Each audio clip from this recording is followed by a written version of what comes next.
កសិករហងជាអតីតទាហានជើងក្រហមនិងនិមឺនតូចតាចក្នុងក្រសួងសាធារណការបានត្រូវប៉ូលីសតាមចាប់ខ្លួនដោយមូលហេតុគាត់ជាមេបំផុសបំផុលចលនាមហាជនប្រជាជនឲ្យយល់ដឹងអំពីលទ្ធិប្រជាធិបតេយ្យយល់ការមិនស្រួលនិងដោយឯកភាពជាមួយសំណើយោបល់ពីមិត្តរួមចលនាបង្ហោមក៏កិច្ចខ្លួនមួយរយៈពេលកិច្ចខ្លួនក្នុងរាត្រីនៅតាមផ្លូវបង្ហោមបានជួបសន្ទនាយ៉ាងច្រើនជាមួយអន្តិតលឹងនិងអាចារ្យហែមដោយរៀបរាប់បង្ហាញអំពីអំពើឃោរឃៅរបស់ពួកនីតុនគ្រប់ប្រភេទនិងមានគេរៀបចំទម្រង់សង្គមឡើងវិញតាមទស្សនៈជឿនលឿនថ្មីសកម្មភាពបំផុសបំផុលមហាជនប្រជាជន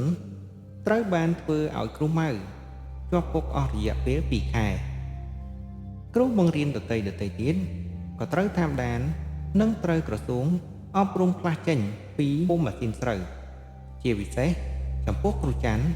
គ្រូខាន់និងគ្រូវ៉ាតវិធានការរបស់ក្រសួងដែលចង់បង្អាក់ចលនាមហាជននិងផ្ដាច់ទំនាក់ទំនងជាមួយមហាជនពុំបានទទួលផលជាវិជ្ជមានទេពីព្រោះគ្រូខ្លះថ្មីដែលមកជំនួសក៏មានទស្សនៈសង្គមដោយគ្រូមុនដដែលក្រោយមកសុវត្ថិភាពក្នុងស្រុកព្រៃទទឹងក៏ប្រែជាមានសភាពទូស្រាលឡើងវិញហើយអ្នកជាប់គុកនិងអ្នកជាប់ពិរុទ្ធក៏ត្រូវរួចខ្លួនលុះដល់វិសមកាលខែចែកគ្រូច័ន្ទគ្រូខាន់គ្រូវ៉ាត